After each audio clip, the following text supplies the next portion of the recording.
I played Jay Gatsby, or Jay Gats in the film, a young man that came from humble beginnings, that sort of recreated himself according to his own imagination for the love of a woman named Daisy, who belonged to a different class structure than him. And I think he's very much the manifestation of the American dream, of imagining who you can become, and in a place and a time like America in the 1920s. Gatsby is an incredible character play because I think everyone has their own interpretation of who Gatsby is and what his motivations are.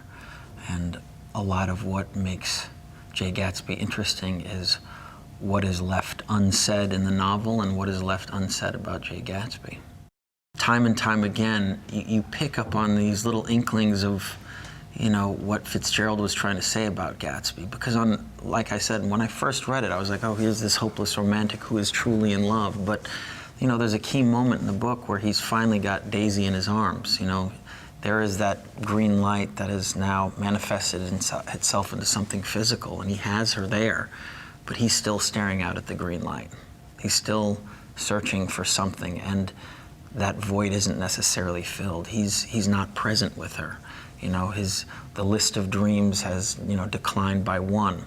And is it good enough? Is she good enough? Is she going to be the, you know, the ultimate perception of what he thought she was in his own imagination? The whole idea of 3D too was very interesting to me, you know.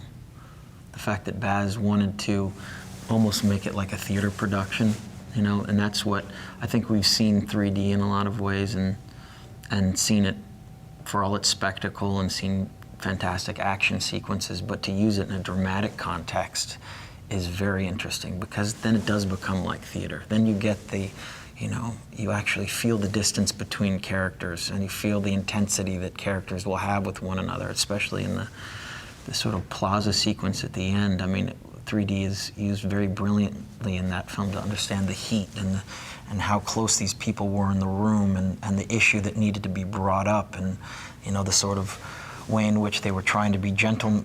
Jay was trying to be a gentleman about the situation, but the fire that was sort of brewing beneath him, 3D, and just from a dramatic perspective, is used quite brilliantly in it. And so that was a whole other exciting element about, you know, doing this film in 3D with Baz. As soon as Carrie came in the room, we kind of knew as soon as she sat down that she was able to encapsulate all those things that was Daisy Buchanan. And as soon as we read with her and started doing some of the scenes with her, she was able to portray all that sophistication in each one of the lines that she said.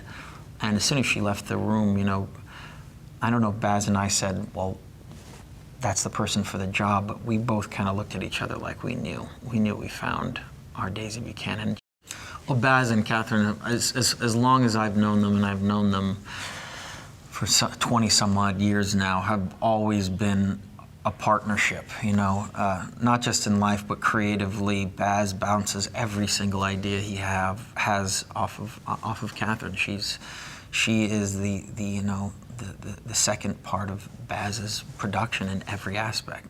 The idea of infusing hip-hop, the ideas of giving the 1920s that sort of modernism that, you know, that isn't going to separate you from being within that time period, but makes you understand the sort of cultural references and what it would be like if these people existed today.